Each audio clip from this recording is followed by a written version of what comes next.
শপিংয়ে যাওয়ার জন্য রেডি হচ্ছি। সামনে ঈদ, তাই কিছু কেনাকাটা করতে হবে।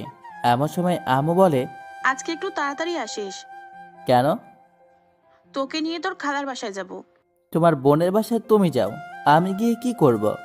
বড় খালার বাসায় গেলে আমার বোরিং লাগে, কারণ ওই বাসায় কথা বলার মতো কেউ নাই। আরে যাবো তো তোর জন্য, তোকে নিয়ে যাওয়ার জন্য বলেছে। আমার জন্য যাবে মানে? তোকে দেখে না অনেকদিন। ওকে, যাব। হুম, তাহলে শপিং করে আয় তাড়াতাড়ি। তারপর আমি শপিং করতে চলে আসলাম আমার জন্য আর আম্মুর জন্য কিছু কেনাকাটা করে আবার বাসায় ফিরলাম। তাড়াতাড়ি ফ্রেশ হয়ে রেডি হ। আমি তাড়াতাড়ি ফ্রেশ হয়ে রেডি হয়ে নিলাম। চল বাবা, এখন রওনা দেয়া যাক। 1 ঘন্টা পর খালার বাসায় এসে পৌঁছালাম। আরে বাবা, মেহেদি আসলে তাহলে আমাদের বাসায়? কতদিন হলো তোমাকে দেখি না, অনেক শুকিয়ে গেছো। অসুস্থ ছিলাম যে, এর জন্য শুকিয়ে গেছি। মনে মনে বলি, আমি মোটা ছিলাম কবে যে শুকাবো। ভিতরে যেতে বলবা না? বাইরে আর কত দাঁড়িয়ে থাকবো? আসো ভেতরে আসো, বিশ্রাম নাও তোমরা। আমি তোমাদের জন্য নাস্তা নিয়ে আসছি। নাস্তা শেষ করে আমি একটু ঘুরতে বের হলাম। আর খালার বাসার কাছে সুন্দর একটা জাদুঘর আছে, এটা আমার পছন্দের।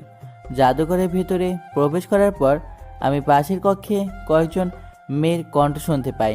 তারপর আড়াল থেকে লুকিয়ে দেখি সুন্দরী একটা মেয়ে হাসতেছে, চুলগুলি বাতাসে উঠতেছে। মেয়েটার ঠোঁটের নিচে একটা তিলও আছে। অপরূপ সুন্দরী মেয়ে, নীল শাড়িতে একদম নীল পরীর মতো লাগতেছে। প্রথম দেখে পাগল হয়ে গেলাম। ইচ্ছে করছে এখনই গিয়ে বলে দেই, আমি তোমাকে ভালোবাসি পড়ি।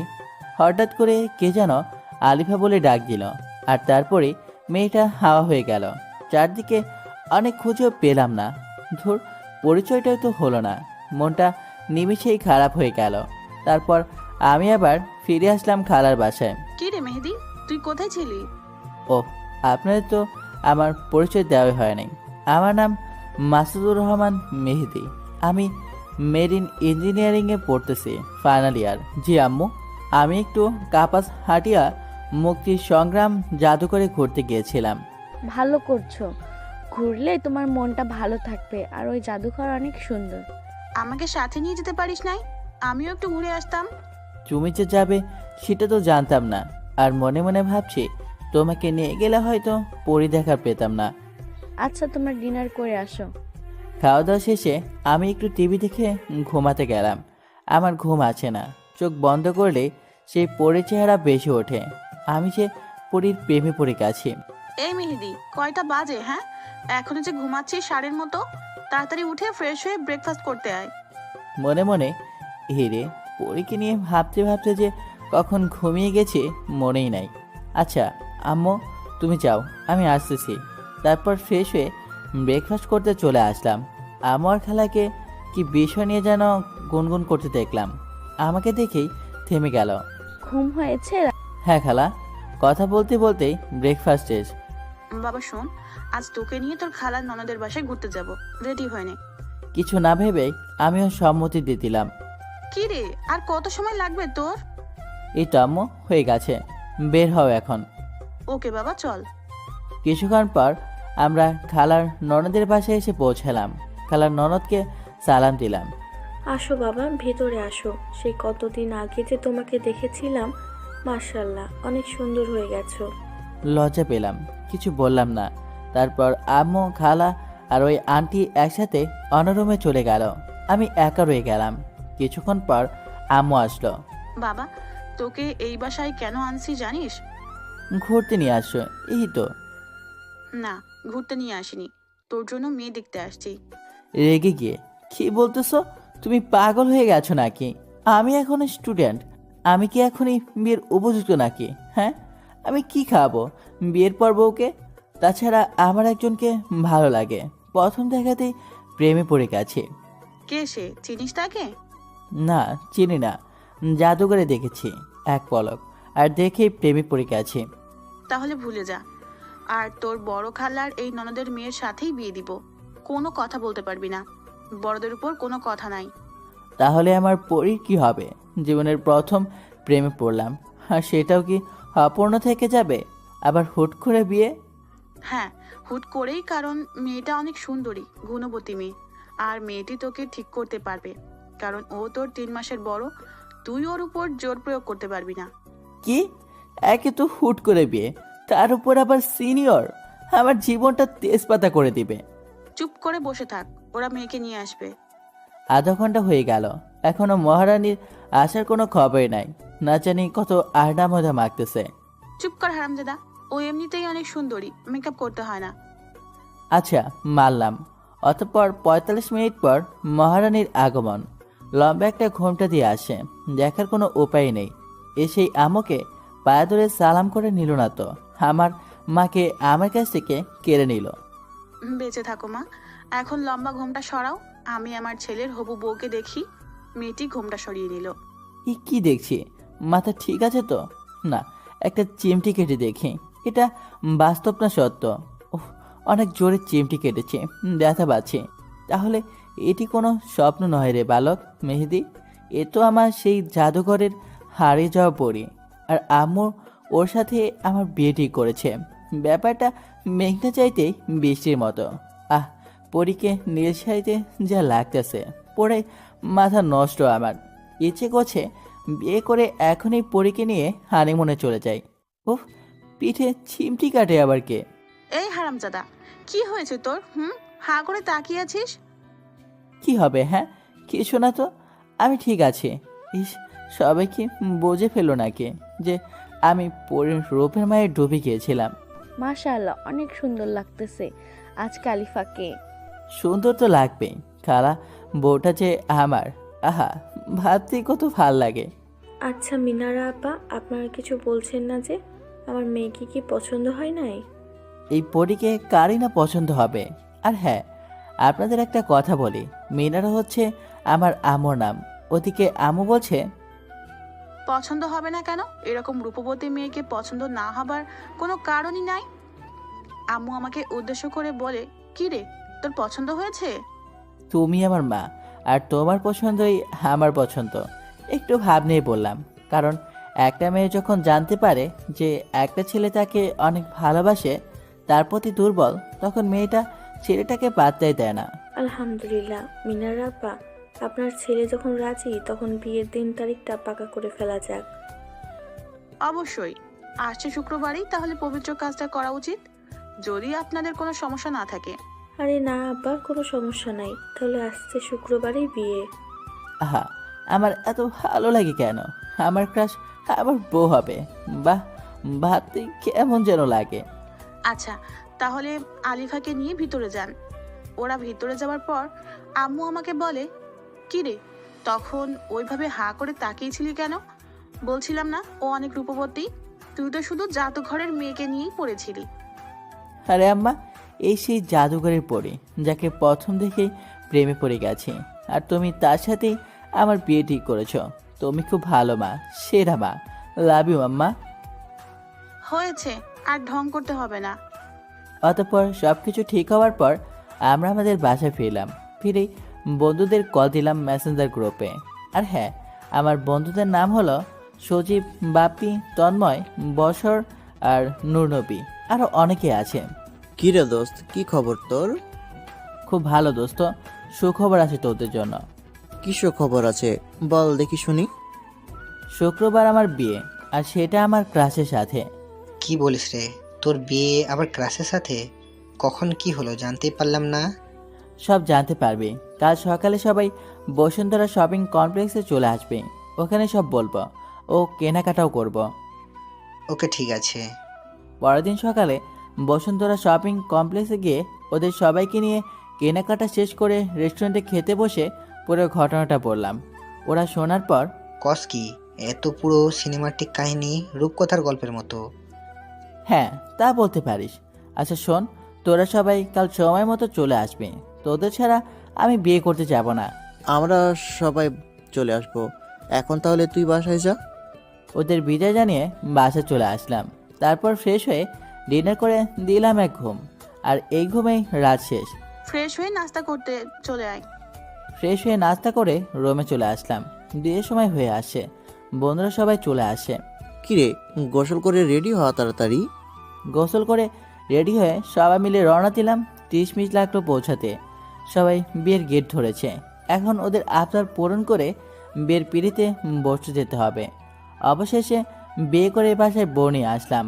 আম্মু আমাদের বরণ করে নিল। তারপর আম্মুকে আমরা সালাম করে বাসর ঘরে ঢুকবো। ঠিক ওইখানেও গেট ধরেছে।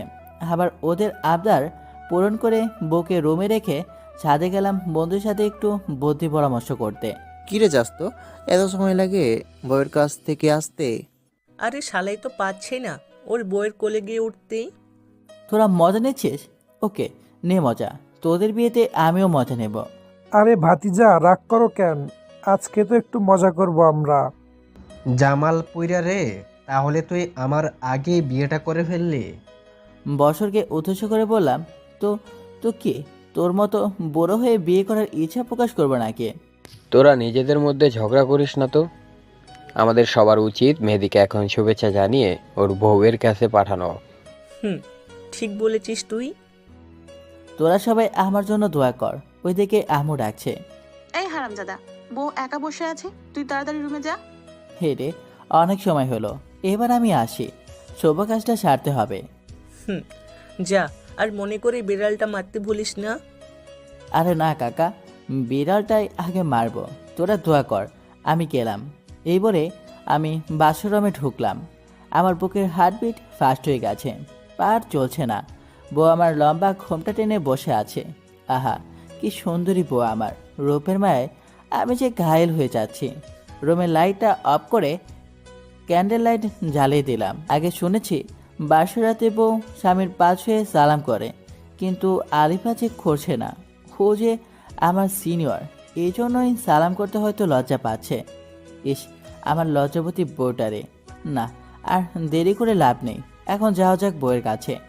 অবশেষে এক বুক সাহস নিয়ে বিড়াল মারার কথা মাথায় রেখে আস্তে আস্তে ওর কাছে গিয়ে বসলাম। যেমনি ঘোমটাতে সরাতে যাব, ঠিক ওই মুহূর্তে আমার হাতটি ছাড়িয়ে এনে নিজে ঘোমটা সরিয়ে ফেললো। আহ, কি অপরূপ সুন্দরী আমার বউ, যেন পরেই দেশে রানী। চোখে কাজল, বাঁকা দাঁত, ঠোঁটের নিচে তেল, দ্বিগুল কালো ঘন কেশ। উফ, একদম রূপকথার রাজকন্যা। ওদিকে ঘোমটা সরিয়েও বলছে, এতক্ষণ ঘোমটা দিয়ে বসে থেকে আমার অস্বস্তি বোধ হচ্ছে। আমি ওর হাতটি ধরতে গেছি, ঠিক তখনই, একদম ধরবি না আমাকে। কি বলছো এসব? স্বামী তার বউয়ের হাত ধরবে না তো কে ধরবে? আর তাছাড়া আমি তোমার স্বামী, তুমি আমাকে তুই করে বলছো কেন? কিসের স্বামী, কে স্বামী? ওর কথা শুনে হতভম্ব হয়ে গেলাম। কি বলো এসব? আমি তোমার স্বামী, আজই তো আমাদের বিয়ে হলো। সরি, আমি তোকে আমার স্বামী মানতে পারবো না। তোমার মাথা কি ঠিক আছে নাকি পোড়াই গেছে? হ্যাঁ, এসব কি বলতেছ? মজা করতেছো আমার সাথে? আরে শোন, তোর মতো ছেলের সাথে আমার মজা করতে হবে নাকি? বুঝছি, তুমি আমাকে বোকা বানাচ্ছ। তোর মতো ছেলেকে আমি বোকা বানানোর মতো সময় আমার কাছে নেই। আর আয়নাতে নিজের চেহারাটা কোনোদিন দেখেছিস? হ্যাঁ, একদম গেও ভূত, খ্যাত, কাইলা, চামচিকা। কি আছে হ্যাঁ আমার স্বামী হবার মতো? কোনো যোগ্যতাই নাই তোর মাঝে। ওর কথাগুলো শুনে স্তব্ধ হয়ে গেলাম। কোনো বউ কখনো তার নিজের স্বামীকে এভাবে আঘাত দিয়ে কথা বলে না। ওর কথা শুনে আজ অনেক খারাপ লাগছে, কেননা আমার জন্মদাত্রী মা আমাকে কখনো এভাবে বলা দূরে থাক, কালো অবধি বলেনি। আচ্ছা মানলাম আমি অসুন্দর, কালো, এটা কি আমি নিজে হয়েছি? এমন তো আমাকে ওই সৃষ্টিকর্তা ভালোবেসে বানিয়েছে। অনেক খারাপ লাগছে, কান্না পাচ্ছে, তবুও এক ফোঁটা জল বের হতে দিয়েছি না। নিজেকে শক্ত করে উড়ে পড়লাম। আচ্ছা, আমি কালো, গেও ভূত, খ্যাত, চামচিকা, এটাই কি তুমি দেখতেছো? একটিবার আমার ভেতরের ভালোবাসা দেখবে না? তোর ভালোবাসার গুল্লি মারি আমি, তুই আমাকে আপনি করে বলবি। আচ্ছা বলবো। আপনি জানেন, আমি না আপনাকে প্রথম দেখাতেই ভালোবেসে ফেলেছি। সেদিন জাদুঘরে দেখার পর থেকে আমি আপনার জন্য পাগল। দয়া করে আপনি আমার ভালোবাসাটা বোঝার চেষ্টা করুন। আমি আপনার জন্য আমাকে চেঞ্জ করে ফেলবো, তবুও আপনি আমাকে কষ্ট দিয়েন না। জীবনের প্রথম কাউকে এতটা ভালোবেসেছি আমি। আপনি আর আমাকে আঘাত করে কথা বলবেন না। আমার ভালোবাসাটা মেনে নেন। আপনি যা বলবেন আমি তাই করব। আমি আমার লাইফটাকে স্যাক্রিফাইস করে দেব, দরকার লাগলে। তবুও আপনি আমাকে স্বামীর অধিকার থেকে বঞ্চিত করবেন না। সরি, আমি তোকে মানতে পারবো না। কারণ হচ্ছে আমি একজনকে ভালোবাসি। আমাদের 3 বছরের সম্পর্ক। আরও ডাক্তার। তোর মতো সামান্য মেরিন ইঞ্জিনিয়ারিং পড়ায় না ছাত্র। তাও আবার আমার জুনিয়র তুই। তোরে আমি মানতে পারবো না। ওর সম্পর্কের কথা শুনে আর নিজেকে ঠিক রাখতে পারলাম না। চোখের কোণে পানি বেয়ে বেয়ে পড়তেছে। চোখ মুছে কান্নাজড়িত কণ্ঠে উড়ে বললাম, আচ্ছা আপনার সম্পর্ক আছে, তাহলে এই কথা আগে কেন বলেননি? আমি কি দোষ করেছিলাম? কেন আমার জীবনটা শেষ করে দিলেন? আমারও তো 8-10টা ছেলের মতো বিয়ে করে বউকে নিয়ে সুখে সংসার করার স্বপ্ন ছিল। কেন আপনি আমার সাথে এমন করলেন? আমার কোনো দোষ নেই। আমি কেন তোর মতো ছেলেকে স্বেচ্ছায় বিয়ে করতে যাব? আমার মা আমাকে বলেছে বিয়ে করতে। আর মা ডাক্তারকে মানবে না। তাই আমাকে এত তাড়াতাড়ি হুট করে তোর সাথে বসতে বাধ্য করেছে। আচ্ছা বুঝলাম সব। এখন তাহলে আমার কি হবে? আমি কোনো স্বপ্ন নিয়ে বাঁচবো? তোর কি হবে সেটা তো আমি জানি না। সেটা তুই জানিস কি করবি। পারলে একটা রিলেশন করে বিয়ে করে নিস।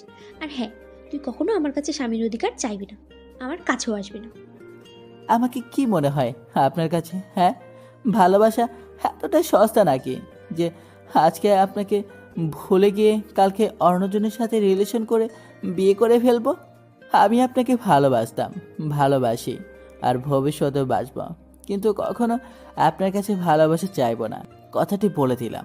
আর এটাও শুনেন, আপনি নিজেই একদিন আমার কাছে আসবেন, ভালোবাসা ভিক্ষা চাইবেন, কিন্তু সেদিন আমি পাথর হয়ে যাব, ফিরিয়ে দিব আপনাকে, কিন্তু ভালোবাসবো ঠিকই আপনাকেই।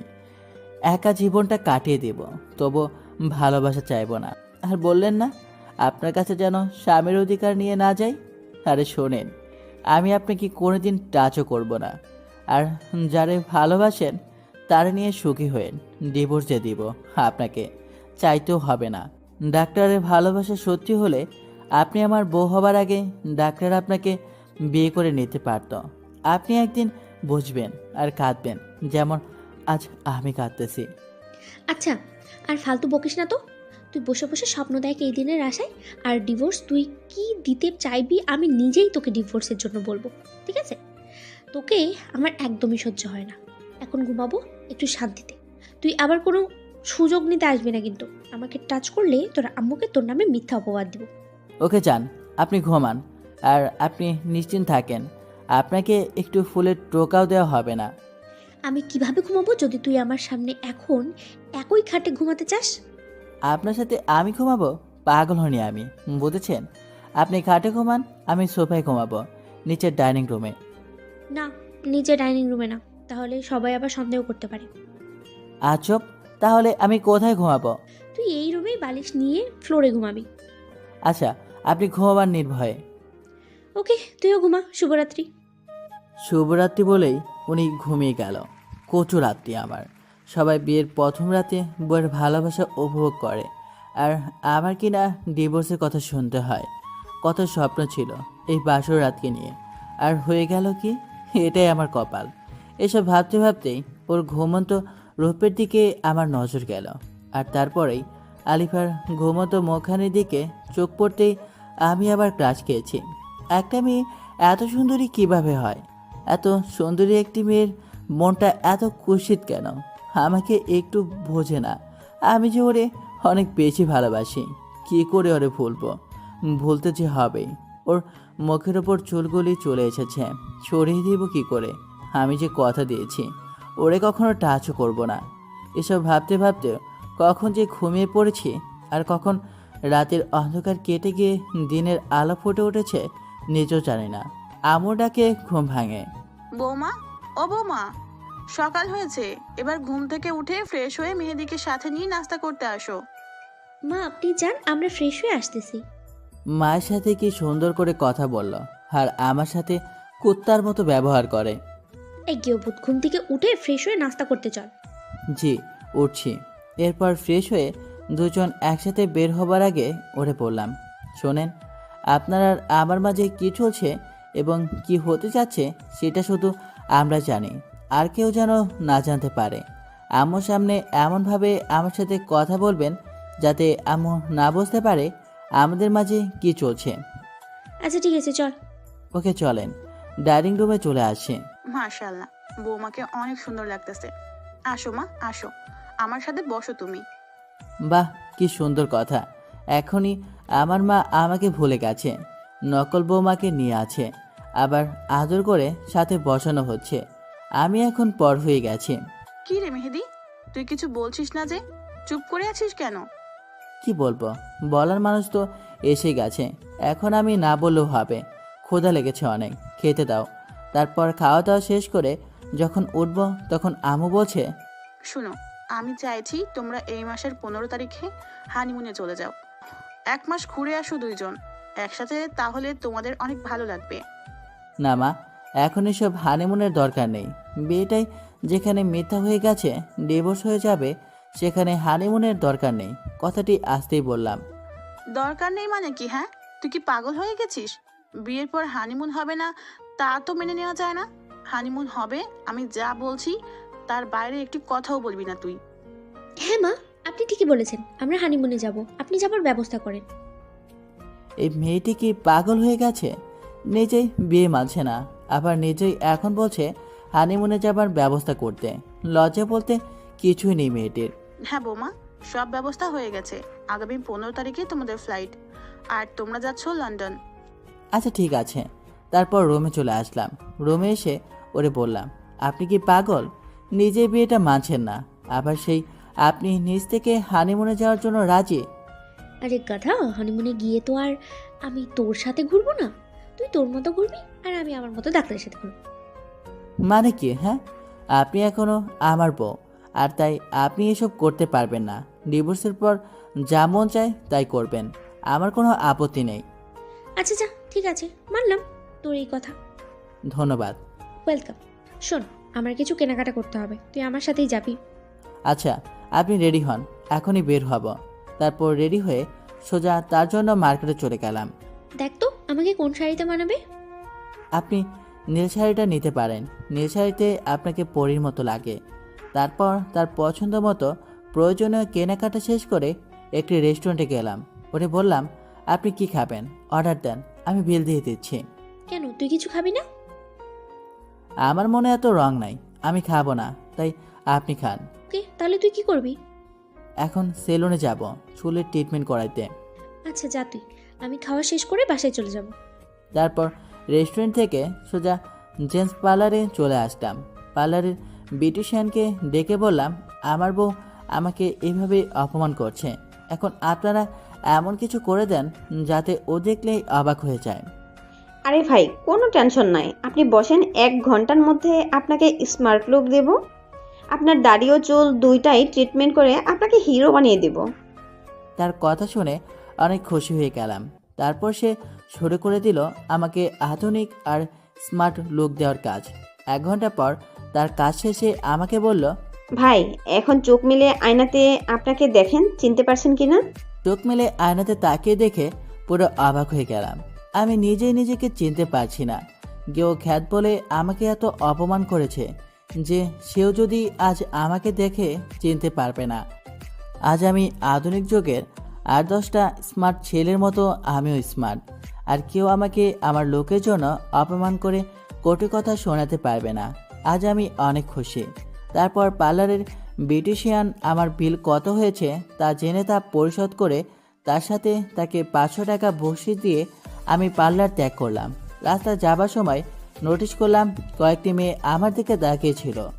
এর মানে আমি এখন আর আগের মেহেদি নাই, এখন আমি এক নতুন মেহেদি, যাকে কেউ কখনো বাজে লোকের জন্য অপমান করতে পারবে না। ভাবনা ছেদ পড়ল বাসার সামনে এসে। এবার আমি নিজের মনোভাবকে চেঞ্জ করে বাসায় প্রবেশ করে রুমের দরজায় নক দিলাম। আর 2 বার নক দেওয়ার পর আম্মুর আদেশে আলিফা দরজা খুলতে আসে। আলিফা দরজা খুলতেই অবাক দৃষ্টিতে আমার দিকে তাকিয়ে রইল। তুই মেহেদি না? তোর কি পরিবর্তন, চিনতেই পারছি না। খ্যাত থেকে স্মার্ট হয়ে গেলি কেমনে? তোর দিক থেকে তো চোখই সরাতে পারছি না। আপনার চোখ সরাতে হবে না, আমি সরে যাচ্ছি। সরেন, আমাকে ভেতরে ঢুকতে দেন। আচ্ছা ভিতরে আয়, বলতো তুই এই স্মার্ট হয়েছিস কিভাবে? আগে তো আনস্মার্ট খ্যাত ছিলি। আনস্মার্ট লোকের জন্য কম ছোট করে নাই, এখন আর পারবেন না। মানুষ চাইলে যে কোনো মুহূর্তেই পরিবর্তন হতে পারে। আর পরিবর্তনের কারণটা আজীবন মনে রাখে। আমিও মনে রেখে দিয়েছি আমাকে কতটা অপদস্থ করা হয়েছে তা ভুলবো না কখনো। আর এখন থেকে দেখবেন কিভাবে আমার ভালোবাসা পরিবর্তন হয়ে যায়। আরে তোর পরিবর্তনে আমার কিছু যায় আসে না, বুঝলি? কারণ আমি আমার ডাক্তারকেই ভালোবাসি। বৌমা, তোমরা দুজনে কিসের আলাপ করছো? আরে মেহেদি, তোরা তো পরিবর্তন কিভাবে? আমি কত বলেছি নিজেকে পরিবর্তন করতে, করিসনি। আর এখন বউয়ের ভালোবাসা পেয়ে এত পরিবর্তন? এমনি হানিমুন নিয়ে আলোচনা করছিলাম মা। আমি মনে মনে বললাম, কত বড় মিথ্যা কথাটা বললো ডাইনিটা। আর আমারও যে কথা ভালোবাসা পেয়ে নাকি এমন পরিবর্তন। সত্য কথা যদি জানতো মা অনেক বেশি কষ্ট পেত। যাই হোক, এবার বাস্তবে ফিরে আসা যাক। মা, বিয়ের পর সবাই পরিবর্তন হয়, তাই আমিও হলাম। তাছাড়া আমার বউ যে সুন্দরী, ওর সাথে মানানোর জন্য আমাকে তো একটু পরিবর্তন হতে হবে, তাই না? তাছাড়া ওরও তো আশা থাকতে পারে যে ওর স্বামী অনেক স্মার্ট হবে, তাই সব কিছু ভেবেই এই পরিবর্তন। বাহ, ভালো লাগলো তোর কথা শুনে। তুই বুঝতে পারছিস তোর বউকে। আচ্ছা, এখন আয় বাবা, খেয়ে বিশ্রাম কর। আচ্ছা আম্মু, আমরা ফ্রেশ হয়ে আছি। তারপর ফ্রেশ হয়ে রাতের খাবার খেয়ে রুমে চলে এলাম। শোন, আজকে চাইলে তুই বিছানায় থাকতে পারিস, অসুবিধা নেই। তার আর কোনো দরকার নেই, আমার কোনো চাওয়া নেই। সকল চা পাওয়াকে মাটিতে দিচ্ছি। আমি চাই না কারোর সাথে ঘুমাতে। নিজে থেকে বললাম তো, তাই দাম দিলি না। ওকে, যা ফ্লোরে ঘুমা। জি, আপনি বিছানায় আরাম করে নির্ভয়ে ঘুমান, আমি ফ্লোরে ঘুমাবো। ওকে, গুড নাইট। দরদ দেখাতে আসছে আমাকে, চাই না কেউ আমার প্রতি দরদ দেখাক। নিজ তো আরাম করে ঘুমাচ্ছে, কষ্ট হচ্ছে আমার। নিজের বাড়ি আর নিজের কিনা বিছানা রেখে ফ্লোরে ঘুমাতে হয়, একেই বলে কপালের নাম গোপাল। যাই হোক, ঘুমিয়ে পড়ি সকালবেলায়। এই মেহেদি, ঘুম থেকে উঠবি না? সকাল হয়ে গেছে তো। কি হয়েছে? হ্যাঁ, কেবল তো ঘুমিয়েছি, বিরক্ত করবেন না, যান। আর চোখে পরীকে দেখে নিলাম। ভেজা খোলা চুলের ঘ্রাণে আমি মাতাল হয়ে যাচ্ছি। অপরূপ সুন্দর লাগছে ওকে। ধুর, কি ভাবছি এসব? ওর নিয়ে এত ভেবে লাভ নেই। এখন ফ্রেশ হয়ে আসি। ফ্রেশ হয়ে সরাসরি নাস্তা করতে চলে গেলাম। আমার সামনে বসেছে আলিফা। আমি খাওয়ার পাশাপাশি ওকে দেখছি, বিষয়টাও বুঝতে পেরে। এই, খাবারের সময় অন্যদিকে তাকাতে নেই, খেয়ে ওঠো। মা সাথে তাই আজ বউ ভালোবেসে সুন্দর করে একটা কথা বলল। এতদিনের বিবাহিত জীবন অতিবাহিত করার পর মাকে দেখানোর জন্য বলা হলেও এতে আমি ভালোবাসা খুঁজে নিয়েছি। খাওয়া শেষে মা বলল, তোমরা সবকিছু গুছিয়ে ফেলো, আজ বিকালেই তোমাদের হানিমুনের ফ্লাইট। ওয়াও মা, এটা তো খুশির কথা। আমি এক্ষুনি যাচ্ছি সব কিছু গোছাতে। এই, তুমিও আসো, আমাকে হেল্প করবে। আমাকে উদ্দেশ্য করে বলল, আচ্ছা চলো। মনে মনে ভাবছি, বউটা এত ভালো হলো কেমনে? আজ ওর কথাতে শুধু ভালোবাসা লেগে আছে। যাই হোক, আমাদের সব কিছু গোছানো শেষ, আমরা এখন রেডি হব। আমাদের সাথে আমও যাবে, আমাদের এয়ারপোর্ট পর্যন্ত দিয়ে আসবে, সাথে ফ্রেন্ডও আছে। অবশেষে 1 ঘন্টা পর আমরা এয়ারপোর্টে এসে পৌঁছালাম। এই নে বাবা, তোদের দুইজনের টিকিট, সাবধানে রাখ, আর গিয়ে পৌঁছালেই জানাবি। আচ্ছা মা, আমাদের জন্য দোয়া করবে। সাবধানে যাস, আর কোনো দরকার পড়লে জানাতে ভুলবি না। আর হানিমুন থেকে আসার সময় সুখবরটাও নিয়ে আসবি। আচ্ছা, তোমরা সবাই ভালো থাকো। আর মা, তুমি নিজের প্রতি খেয়াল রাখবে, ঠিকমতো ওষুধগুলো খাবে। কোনো কিছু দরকার হলে আমার বন্ধুদের বলবে। আর শোন বন্ধু, তোরাও ভালো থাকিস আর দোয়া করিস। এই বলে সবার কাছ থেকে বিদায় নিয়ে আমরা দুজনে প্লেনে আমাদের সিটে গিয়ে বসলাম। আজ তোমাকে অনেক সুন্দর লাগছে। সবাই হাঁ করে তাকিয়ে আছে, আমার দেখে একদম সহ্য হচ্ছে না। তুমি জানালার পাশে এসে বসো। হুট করে আমার প্রতি এত প্রেম কোথা থেকে আসলো? আর ওরা তাকালেই আপনার কি? আপনি তো আমাকে মানেনি না আপনার স্বামী হিসেবে। এটা বুঝবে না তুমি। একটা মেয়ে একটা ছেলেকে ভালো না বাসলেও সেই ছেলের সাথে অন্য কোনো মেয়েকে সহ্য করতে পারে না। আর হ্যাঁ, তুমি এখান থেকে আমাকে আর আপনি করে না, তুমি করেই বলবে, নাহলে সবাই ভাবে আমাদের মাঝে কোনো ঝামেলা আছে। আচ্ছা ঠিক আছে, আপনি যা বলেন তাই হবে। আপনি যা বলেন মানে? মানে কি? হ্যাঁ, তুমি বলবা। ওকে, তুমি যা বলো। তারপর প্লেন উড়তে শুরু করলো। এদিকে এক সুন্দরী এয়ার হোস্টেস এসে আমাকে বলল, এই যে শুনছেন, আপনি তো মেহেদি আর উনি আপনার স্ত্রী আলিফা শেহাব। হ্যাঁ, কি বলবেন বলেন। আলিফাকে দেখিয়ে সুন্দর করে বললাম। আলিফা তো জ্বলে পড়ে মরছে। আমার অনেক ভালো লাগছে। জি, আপনারা আপনাদের সিট বেল্ট লাগান আর এই যে আপনাদের নাস্তা খেয়ে নিন। আর যে কোনো প্রয়োজনে আমাকে ডাকবেন। একটা কথা, আপনাকে অনেক স্মার্ট লাগছে। ওকে, ঠিক আছে, আমি প্রয়োজন পড়লে আপনাকে ডাকবো। এদিকে বউ তো জ্বলতেছে আগুনের মতো। এই কুত্তা হারামি, এয়ার হোস্টেসের সাথে তুই আর কোনো কথা বলবি না। যা বলার আমি বলবো, কথাটা মনে থাকে জানো। আমি ওরে রাগানোর জন্য এয়ার হোস্টেসকে ডাকতে যাব তখনই ও আমাকে ধরে বলল, এই কুত্তা, তোকে না বললাম আমি, কে বললাম না যে তুই ওই মেয়েটাকে ডাকবি না? তাহলে কেন ডাকলি? আমার কথা কি মাথায় ঢোকেনি নাকি মেরে ঢোকাতে হবে? এই ছাড়ো না, সবাই দেখছে, সবাই কি বলবে বলো তো? ছেড়ে দাও, তোমার স্বামীর মান সম্মান কি তুমি ক্ষুণ্ণ করতে চাও? দেখার দেখুক, আমি আমার জুনিয়র স্বামীকে শাসন করব, এতে কার কি? হ্যাঁ, একদম চুপ বসে থাকবে, কারোর সাথে কথা বলবে না, দূরে থাকবে সবার থেকে, তাকাবে না। আচ্ছা, জো হুকুম মহারানী, আমি আর কারো দিকে তাকাবই না, শুধু আমার এই পরি দিকেই অপলক দৃষ্টিতে তাকিয়ে থাকবো, আর তোমার রূপের মুগ্ধতায় নিজেকে ডুবিয়ে নেব। যাও তো দুষ্টু, এভাবে বলবে না, আমার লজ্জা লাগে, আর পরে তোমার প্রেমে পড়ে যাবো আবার কিন্তু।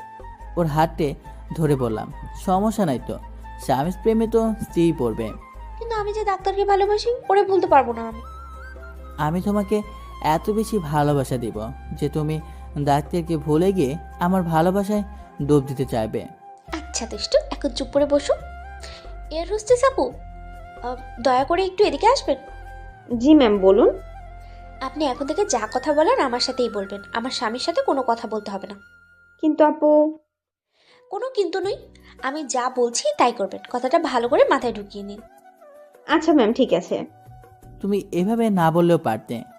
আমি কিভাবে বলবো না বলবো সেটা তোমায় বলে দিতে হবে না, চুপ করে বসে থাকো আমার দিকে তাকিয়ে। আচ্ছা বউ, ব্যাপারটা বুঝি না, ও কি করে প্রেমে পড়লো আমার, হঠাৎ করে এত ভালোবাসা দেখাচ্ছে কেন? যাই হোক, আমি এত কিছু ভাবতে পারবো না, বরং ওর দিকে তাকিয়ে ওর রূপের মুগ্ধতায় ডুবে যাই। অতঃপর 3 ঘন্টা শেষে প্লেন অবতরণ করলো। এই, আমার হাত ধরে নিয়ে নামবে, একা একা চলে যাচ্ছে বুকে রেখে, কত বড় কলিজা। আচ্ছা আসো। তারপর আমরা এয়ারপোর্ট থেকে ট্যাক্সি নিয়ে সোজা বালির রিসোর্টের কাছাকাছি একটা হোটেলে গিয়ে উঠি। হোটেলটি খুব নিরিবিলি জায়গায়, সমুদ্রের সাথে, তাই বারান্দা থেকে সমুদ্রের ভিউটা উপভোগ করা যায়। আমাদের পৌঁছাতে সন্ধ্যা হয়ে গেছে, তাই আর আজ সমুদ্র সৈকতে যায়নি। এসেই বাসায় ফোন দিয়ে আম্মুকে ও বন্ধুদের জানিয়ে বারান্দায় বসে সমুদ্রের তীরে আসে পড়া ঢেউ আর সমুদ্রের ভিউটা উপভোগ করছি। এমতো অবস্থায়, এই আর কতক্ষণ বসে থাকবে? এসো, ডিনার করে এসে গল্প করব। ওকে চলো। তারপর দুজন একসাথে হাত মিলিয়ে চলে গেলাম ডিনার করতে। ডিনার শেষ করে দুজন 2 কাপ কফি নিয়ে বারান্দায় বসে সমুদ্রের মনোরম পরিবেশটা উপভোগ করতেছি। দেখছো সমুদ্র কত সুন্দর। কালকে আমরা ব্রেকফাস্ট করেই সৈকতে চলে যাব। আচ্ছা বউ, যাব। তোমাকে অনেক সুন্দর লাগছে, তোমার চোখের লেপটানো কাজল, দ্বিগুল কালো কেশ, ঠোঁটের নিচে তিল আমাকে কিল করে নিচ্ছে। তোমার চুলের ঘ্রাণে আমি মাতাল হয়ে যাচ্ছি। আমার ইচ্ছে করছে আজ তোমার মাঝে ডুবে যেতে। ইস, এভাবে বলিও না। আসো, আজ তোমাকে আমি আমার করে নেব। আজ আমার খুব ভালো লাগছে। আজ আমি আমার বউয়ের ভালোবাসা একদম কাছ থেকে উপভোগ করব। তারপর সোজা চলে গেলাম বেডরুমে। আসো, কাছে আসো। মাতাল হয়ে ওর নেশায় ডুবে যাওয়ার জন্য কাছে চলে গেলাম, একদম কাছে। ওর নিঃশ্বাস আমার মুখে, আর আমার নিঃশ্বাস ওর মুখের উপর পড়ছে। এই সরো, কিচ্ছু হবে না, আমার পাশে চুপ করে ঘুমিয়ে পড়বে, কোনো দুষ্টুমি নয়। ধ্যাৎ, ভাল লাগে না এই সময় কেউ এমন কথা বলে। নিজেই বলল ওর করে নেবে, এখন আবার নিজেই বলে কি না কিছুই হবে না। এটা কেমন ভালোবাসা? ধ্যাৎ, ভাল লাগে না। ঘুমিয়ে পড়ি, যা হবার কাল হবে। সকাল ওর চিমটি খেয়ে ঘুম শেষ। এই ওঠো, ফ্রেশ হয়ে নাস্তা করে বেঁচে যাব। আচ্ছা আমি আসি ফ্রেশ হয়ে। আর এত জোরে কেউ চিমটি দেয় নাকি? অনেক লেগেছে। এইটুকুতেই লাগছে, আরো ব্যথা অপেক্ষা করতেছে। Just wait maybe, just wait.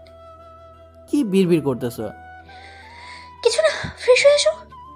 Fresh হয়ে নাস্তা করে দুজনে বালির একটি কফি শপে গেলাম। এখানে অনেক ভালো কফি পাওয়া যায়, যা বিশ্বের সেরা মানের কফি, এবং এখান থেকে এগুলো সাপ্লাই দেওয়া হয়। আর এই কফির এক জাতের পচা মাছের থেকে বানানো হয়। এটা শুনে আমার আর কফি খেতে ইচ্ছে করছে না, তবু এখানে আসি। আর এখানে নামকরা কফি না খাইলে তো হবে না। তারপর দুজনে কফি খেয়ে বিচের দিকে রওনা দিলাম। দেখেছো বীজটা কত সুন্দর, পানি একদম ফ্রেশ, নিচে বালি দেখা যাচ্ছে, এত পরিষ্কার। তাই এই চলো না একটু দুজনে ভিজে গোসল করে যাই। না, এখানে না, এখানে সবচেয়ে আকর্ষণীয় পিঙ্ক বিচে গিয়ে বেচবো। আচ্ছা চলো তাহলে আমরা পিঙ্ক বিচে যাই। তারপর আমরা একটা স্পিড বোট করে পিঙ্ক বিচে গেলাম। ওয়াও জোস, কত সুন্দর বীজ, একদম পিঙ্ক। আর এজন্য এই বিচের নাম পিঙ্ক বিচ।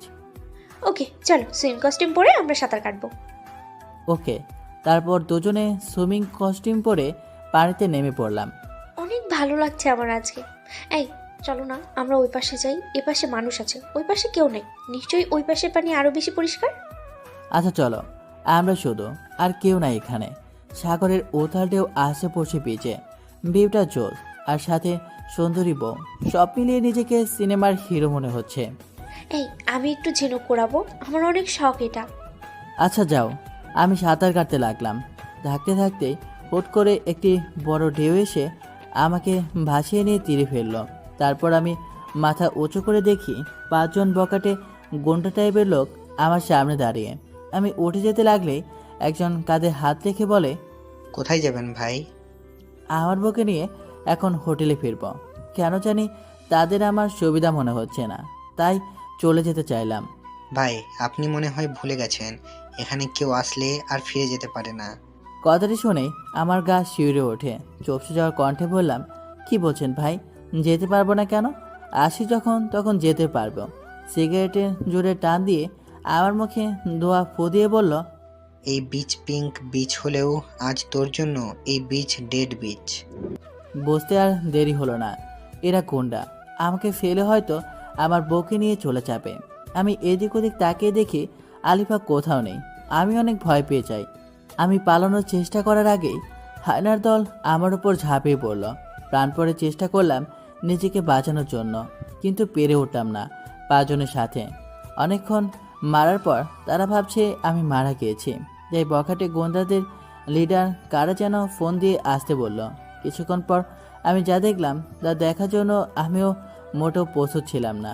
দেখলাম আলিফা একটি লোকের সাথে হাসতে হাসতে ওই গুন্ডাদের কাছে আসলো। লোকটি আর কেউ না, আলিফার প্রেমিক ডাক্তার নিলয়। দোস্ত, ডোন্ট মাইন্ড, আমার ফ্রেন্ডের নাম নিলয়। কাজ খতম হয়েছে। হ্যাঁ বস, আপনি যেভাবে বলেছেন সেভাবেই করেছি। আরে বেচারা, কি ভয়ঙ্কর মৃত্যুটাই না দেখতে হলো। দুদিনের দেখানো মিথ্যে ভালোবাসাই সব ভুলে গিয়েছিল। লাশটাকে এই সমুদ্রে ভাসিয়ে দে, আর নে তোদের পারিশ্রমিক।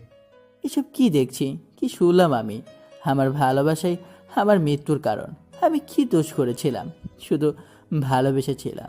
আমি তো নিজে ওর লাইফ থেকে সরে যেতে চেয়েছি, আর হোকি না আমাকে এভাবে মিথ্যে ভালোবাসার লোভ দেখে এভাবে পৃথিবী থেকে সরিয়ে দিয়েছে।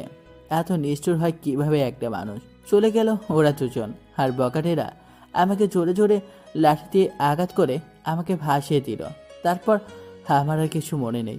তারপর হঠাৎ একদিন আমার জ্ঞান ফিরে আসে, আর নিজেকে একটা চারকোনা দেয়ালের মাঝে আবিষ্কার করি। কিন্তু আমি এখানে কি করে আসলাম? কে আমাকে নিয়ে আসলো এখানে? আর আমার তো বাজারের কথা ছিল না, তাহলে আমি কিভাবে বেঁচে আছি? হয়তো কে আমাকে উদ্ধার করে সেবা দিয়ে বাঁচিয়েছে। আল্লাহ চায়নি আমার মৃত্যু। আমার যে ফিরতে হবে, প্রতিশোধ নিতে হবে। কিন্তু আমি তো উঠতে পারছি না। তার মানে কি আমি আর হাঁটতে পারবো না? ভাবতেই দুচোখ পেয়ে জল গড়িয়ে পড়ছে।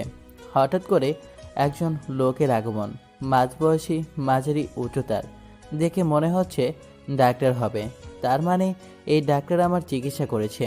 কিছুক্ষণ পর একজন বৃদ্ধ আসলো আর ডাক্তারকে কি যেন বলল। আমি বুঝতে পারলাম না, কারণ আমি বাঙালি আর এরা তো ইন্দোনেশিয়ান, তাই তাদের কথা আমার বোধগম্য নয়। তারপর ডাক্তার এসে আমাকে ইশারা করলো উঠে বসতে, কিন্তু আমি যে উঠতেই পারছি না। এত বাজেভাবে আমাকে মেরেছে ওই হায়নার দল যে আমি উঠতেই পারছি না। আমার কোনো হাত পা নাড়াতে পারছি না। আমি কি কখনো সুস্থ হব না তাহলে? আর আমি কবে আমার মায়ের কাছে যাব? হয়তোবা ওই কালনাগিনী গিয়ে বলেছে আমি আর বেঁচে নেই।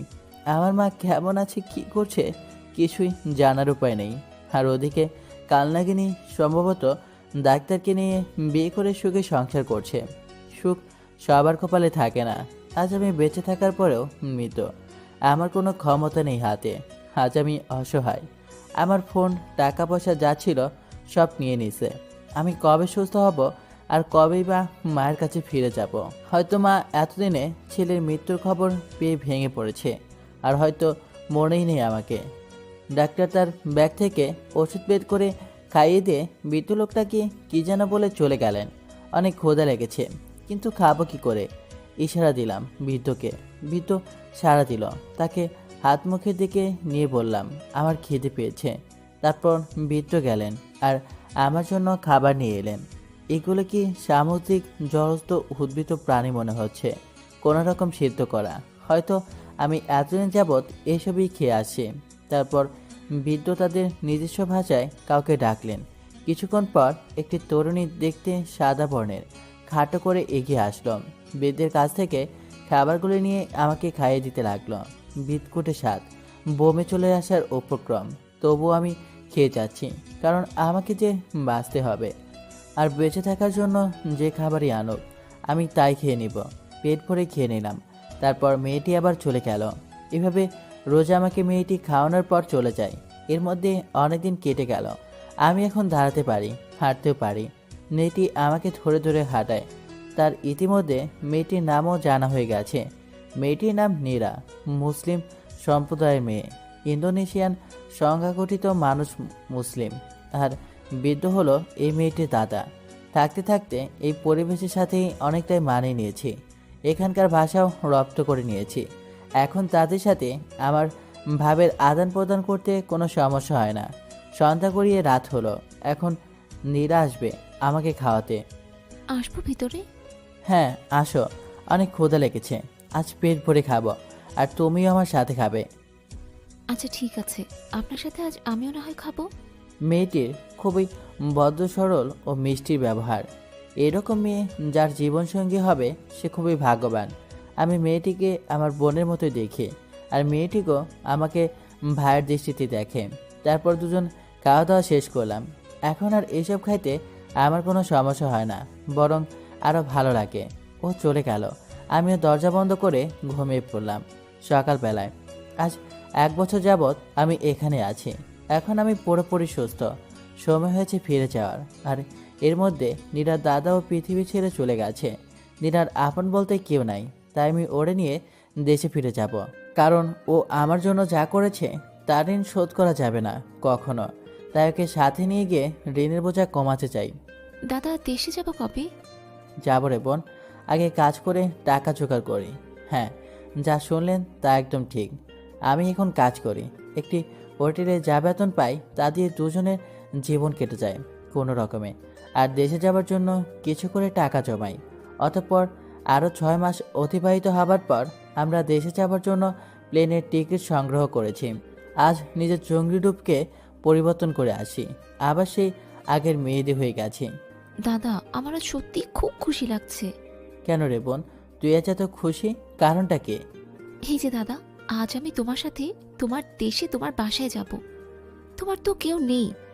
ছোটবেলায় বাপ মা মারা গেছে অসুখে। দাদার কাছে বড় হয়েছি। তারপর একদিন দাদা তোমাকে সমুদ্রের মাছ ধরতে গিয়ে উদ্ধার করে আনে। তারপর থেকে তোমাকে আমি নিজের হাতে খাইয়ে সেবা দিয়ে সুস্থ করে তুলেছি। দাদাও চলে গেল। এখন আপন বলতে তুমি ছাড়া আর কেউই নেই আমার। তোমার সাথে যেতে পারবো, তোমার মাকে নিজের মা করে পাবো। মায়ের আদর তো পাওয়া হয়নি কখনো। তোমার মায়ের আদর পেয়ে সেটা ভুলে যাব। তাই আজ আমার জন্য অনেক সুখের দিন। পাগলি এইসব বলে কেঁদে দিয়েছে। বড্ড ইমোশনাল। এই পাগলি, কাঁদছিস কেন? তোর সাথে আমি আছি না? তোকে কখনো কষ্ট পেতে দিব না। তুই যে আমাকে আমার বিপদের সময় রক্ষা করেছিস। আর আমার মা মানে তোর মা, তুই অতীতে সব কষ্ট ভুলে যাবি। আমার মা যখন জানবে তখন তোকে অনেক আদর করবে। চোখের পানি মুছে ফেল, আর কাঁদবি না। জানিস না, তুই কাঁদলে আমার ভালো লাগে না। দাদা কোথায়? আমি কাঁদছি না তো। দেখো, এই যে আমি আজ কত খুশি। ওটা তো সুখের কান্না ছিল দাদা, আমি আর কাঁদবো না। এই তো লক্ষ্মী বোন আমার। আচ্ছা দাদা, রেডি হও, আমিও রেডি হয়ে আসছি, তারপর দুই ভাই বোন বের হব। আচ্ছা বোন, রেডি হচ্ছে। দাদা বের হও, দেখো তোমার বোনকে কেমন লাগছে। তোমার কিনে দেয়া বাঙালি কাপড় পরেছি আজ। বাহ, তোকে তো আজ অনেক সুন্দর লাগছে, একদম বাঙালি। সুন্দর তো লাগবেই, বোনটা যে হিরো ভাইয়ের। দাদা তোমাকে আজ নায়কের মতো লাগছে। তাই নাকি? নায়িকা কি পাবো তাহলে? পাবে না মানে সিরিয়াল লেগে যাবে। যে মেয়ে আমার ভাইকে পছন্দ না করবে তার চোখই নষ্ট। পছন্দ যদি করতো বোন, তাহলে কি আমার সাথে এমন দুর্ঘটনা ঘটতো? চুপ করো তো, তোমাকে না কতবার বলেছি ওসব আর মনে আনবে না। আল্লাহ যা করে ভালোর জন্যই করে। এমন দুর্ঘটনা না ঘটলে তুমি তো আর মনটা বুঝতে পারতে না। আর সব থেকে বড় কথা, আমি দাদাকে পেতাম না, তাই যা হবার হয়েছে তা ভুলে যাও। আচ্ছা বোন, আমি ভুলে গেলাম। এখন চল আমরা বের হই। ওকে দাদা, চলো।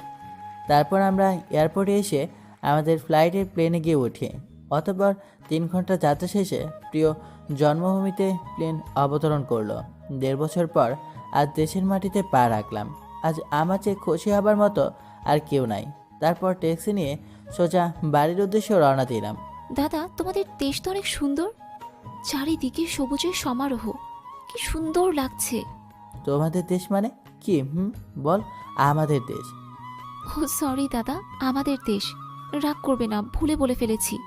আচ্ছা, সব কিছুই কেমন যেন পরিবর্তন হয়ে গেছে। 1.5 বছরে অনেক উন্নত হয়ে গেছে আমাদের দেশের। আর কতক্ষণ লাগবে বাসায় যেতে? এই তো আর 10 মিনিট। অবশেষে আমি আমার বাসার সামনে।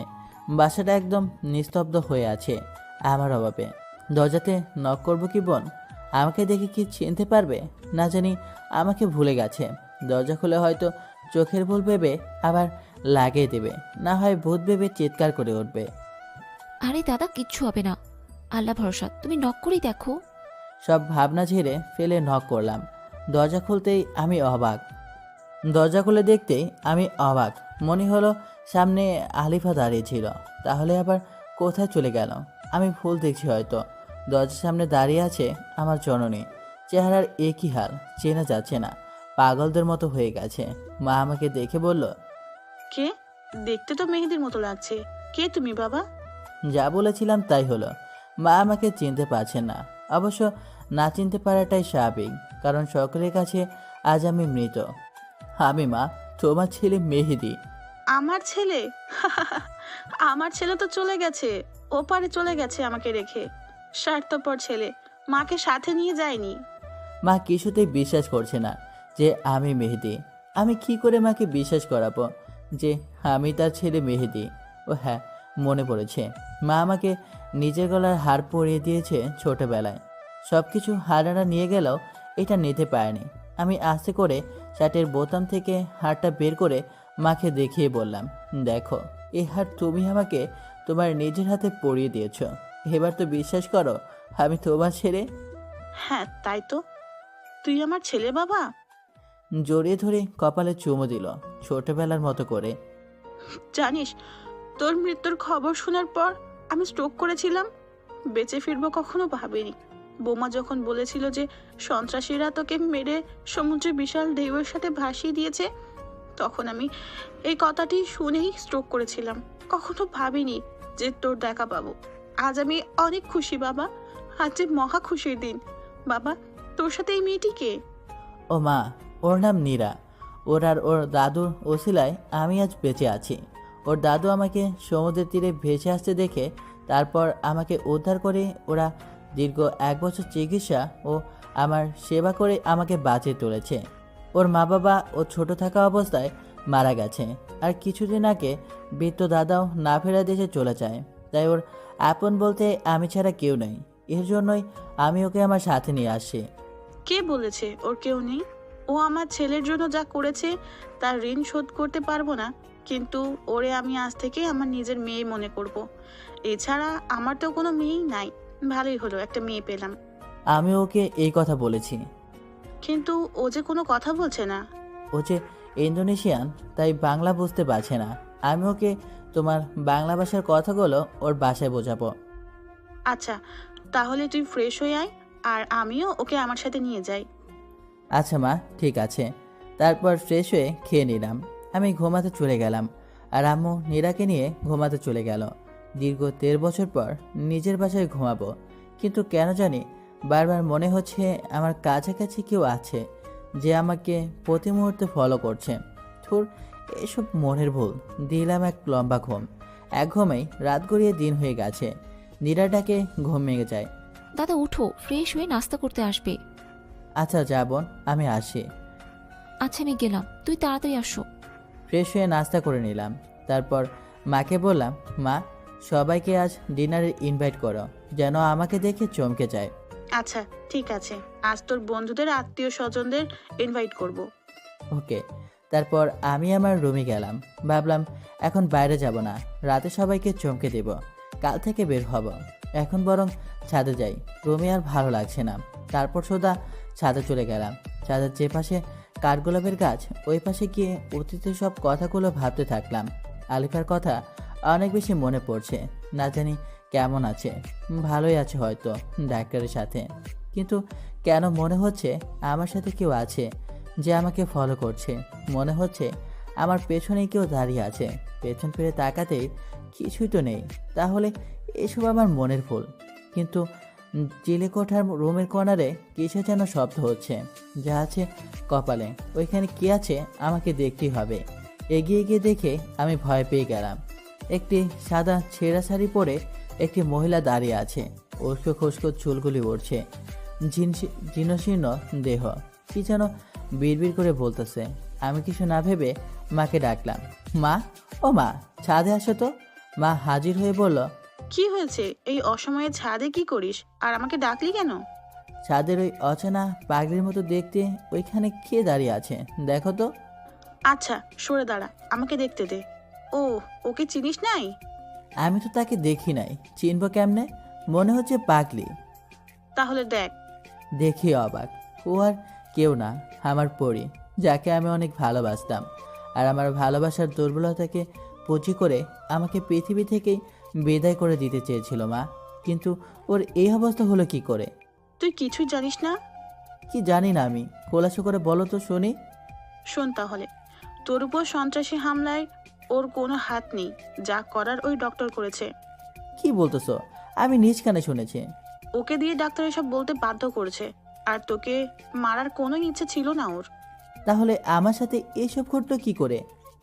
ও যখন তোর সাথে হানিমুনে যায়, তখন ও আস্তে আস্তে দুর্বল হতে থাকে।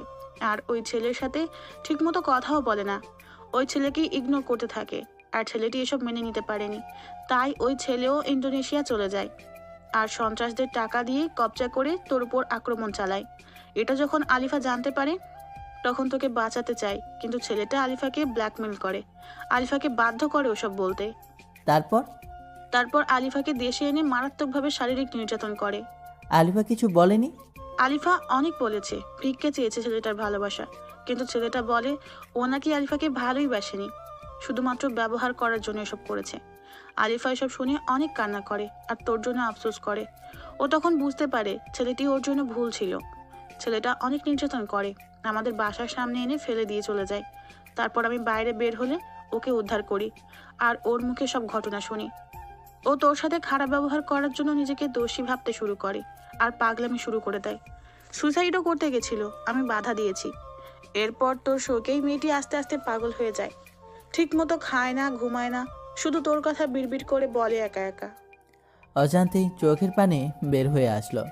আমি যখন চেয়েছি তখন বোঝেনি, আর এখন আমাকে এত ভালোবাসে। একদম চেনার উপায় নাই। কি হয়েছে শরীরের? কত সুন্দর ছিল, আর কি হয়ে গেল?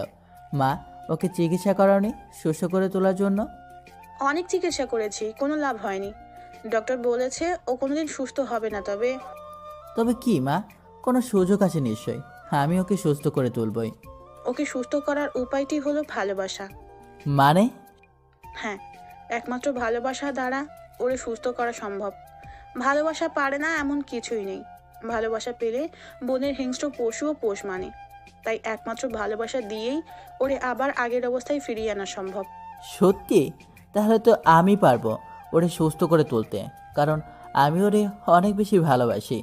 আমার প্রতিটি স্পন্দনের সাথে ও মিশে গেছে। হ্যাঁ, আমারও বিশ্বাস তুই পারবি।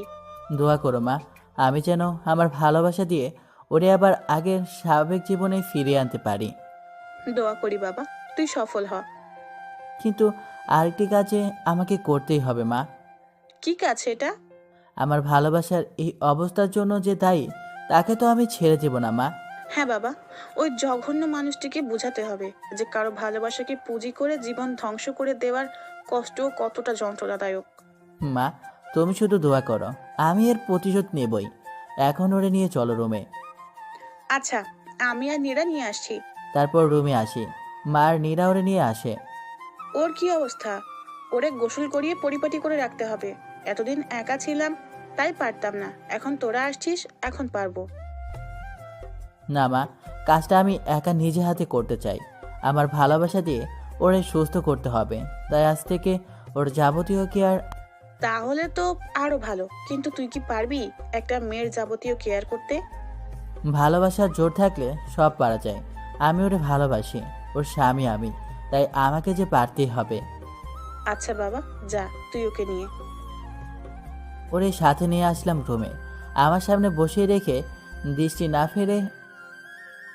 ভালোবাসার মানুষকে কাছ থেকে দেখাটা অনেক বেশি আনন্দের। পাখিটার কিছু মনে পড়ছে না, শুধু খিলখিল করে হাসে, ড্যাব ড্যাব করে তাকিয়ে আছে। ওর চোখে মুখে অনেক আকুতি জমে আছে, অনেক কিছুই বলতে চাইছে হয়তো, কিন্তু মানসিকভাবে ভারসাম্য না থাকায় পারছে না। ঘুরে বললাম, এই পড়ি চলো, তোমাকে। আমি গোসল করবো না, আমি তো পড়ি, তাই গোসল করবো না। তুই কর গোসল। আর যা সর, আমার কাছে আসবি না, আমাকে ধরবি না। ওরা না আমাকে অনেক অত্যাচার করছে, অনেক ব্যথা। আমি গোসল করবো না, তুই গোসল কর, তুই পাগল। ওর কথা শুনে নিজের অশান্তি দু চোখে করবে অচরে জল ঝরতে লাগলো।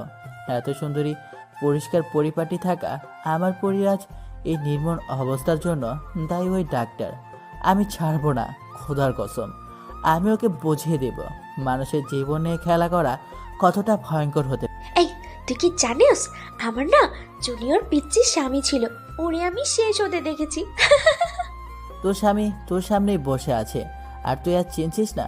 যাই হোক, ওরে জোর করে গোসল করাতে নিয়ে গেলাম, যদিও যেতে চায়নি। সুন্দর কেশগুলিও কেমন যেন মৃতপ্রায় হয়ে গেছে যত্নের অভাবে। তারপর নিজ হাতে ওর ওই চুলে শ্যাম্পু করে দিলাম, চুলগুলো যেন আবার আগের হারানো সতেজতা ফিরে পেল। ভালো করে ওরে গোসল করে দিয়ে নিজ হাতে সেই প্রথম যেদিন নীল শাড়ি দেখেছিলাম আর প্রেমে ডুবে গিয়েছিলাম, সেই শাড়িটাই পরে দিলাম। পাখিটা একদম স্থির হয়ে দাঁড়িয়েছিল, ওর চোখের ভাষা বলছিল আমাকে, আমি যেন নিজ হাতে ওকে শাড়ি পরিয়ে দিই। ভালোবাসার মানুষের কেয়ার করাও যে অনেক বড় পাওয়া। আমার খুব ইচ্ছে ছিল ওর চুলে আমি শ্যাম্পু করে দেব, ওরে শাড়ি পরিয়ে দিব, কপালে টিপ পরিয়ে দিব। প্রতিটি ইচ্ছে এখন পূর্ণতা লাভ করেছে, কিন্তু এই পূর্ণতা উপভোগ করতে পারছে না। হাত ভরে মেহেদি এঁকে দিলাম, আজ আমি আমার ভালোবাসাতে ওকে রাঙিয়ে দিলাম। অপূর্ব অপরূপ সুন্দর লাগছে ওরে। ওর চুলের ঘ্রাণে আমি আজ মাতাল হয়ে যাচ্ছি। তারপর ওকে বিছানায় বসিয়ে দিয়ে আমি নিজেও ফ্রেশ হয়ে ওর শাড়ির সাথে ম্যাচিং করে নীল পাঞ্জাবি পরে আমার রুমে দিয়ে যাই। মাশাআল্লাহ, বৌমাকে আজ সেই প্রথম দিনের মতো লাগছে। কতদিন পর এইভাবে দেখছি। তুই পারবি বাবা, তোর ভালোবাসা দিয়েই সবকিছু জয় করতে পারবি। চল, এখন লাঞ্চ করবি। নিজ হাতে তুলে ওরে খাইয়ে দিলাম। ও কেন যেন কোনো রকম বাধা দিচ্ছে না, ও হয়তো এই ভালোবাসায় পেতে চেয়েছে। ওরে খাইয়ে আমিও খেয়ে আবার দুজন রুমে চলে আসি। এই এই তুই কি আমাকে বিয়ে করবি? তোরে আমার পছন্দ হয়েছে, তুই খুব ভালো। বিয়ে তো অনেক আগেই করেছি, তবে হ্যাঁ, ও সুস্থ হলে আবার বিয়ে করে নেব। তারপর ওরে বললাম, হ্যাঁ আমি তো তোমাকে বিয়ে করবই। তুই আমার জামাই হবি? আমার শরম করতেছে, তুই সর। পাখিটা লজ্জা পেয়েছে, লজ্জা পেয়ে একদম লাল টুকটুকে হয়ে গেছে। লজ্জা পেলে যে ওরে আরও বেশি কিউট লাগে আজ বুঝতে পারলাম। দেখতে দেখতে বিকাল গড়িয়ে এলো। বিকালবেলায় ছাদে যেতে ওর ভালো লাগে, তাই আমি ওরে নিয়ে ছাদে যাই। এখানে কেন আসলি আমাকে নিয়ে? এখানে আমার এই বেলায় আসতে না ভালো লাগে, কিন্তু আমার সাথে না কেউ আসতোই না। তুই আসলি আমাকে নিয়ে, আমার সাথে কি প্রেম করবি তুই? আজ থেকে প্রতিদিন এই সময় তোমাকে আমি ছাদে নিয়ে আসবো, আর তোমার সাথে আমি প্রেম করবো সুন্দরী।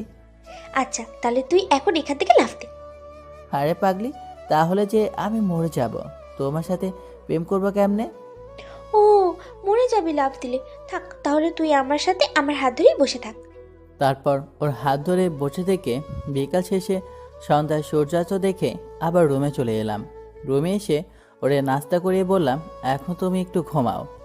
কেন? তুই কি এখন চলে যাবি আমাকে রেখে? আমাকে রেখে যাস নে, আমার সাথে থাক, তোর সাথে থাকলে আমার ভালো লাগে। আরে আমি যাব না, তোমাকে ছেড়ে আমি কোথাও যাব না।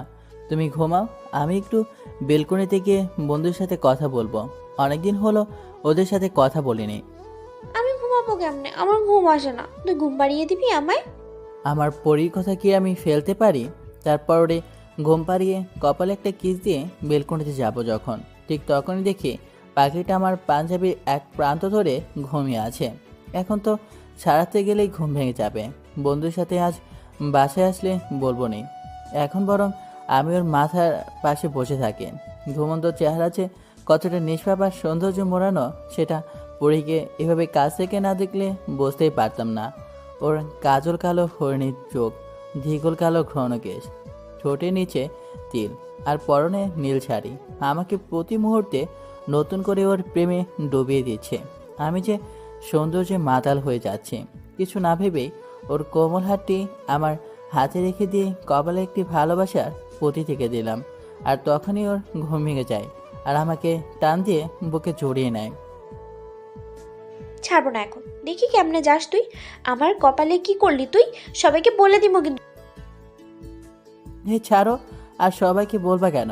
আমি তো তোমাকে ভালো। তুই পচা, আমি ঘুমিয়ে গেলে সুযোগ পেলে এসব করেছিস। আমাকে না বলে আমি আমি তোর আম্মুকে বলে দিব। হে না পাগলি, নিজেদের মধ্যে ঘনিষ্ঠ মুহূর্তের কথা কাউকে বলতে নাই। কেন বলতে নেই? বললে কি তোকে তোর আম্মু মারবে?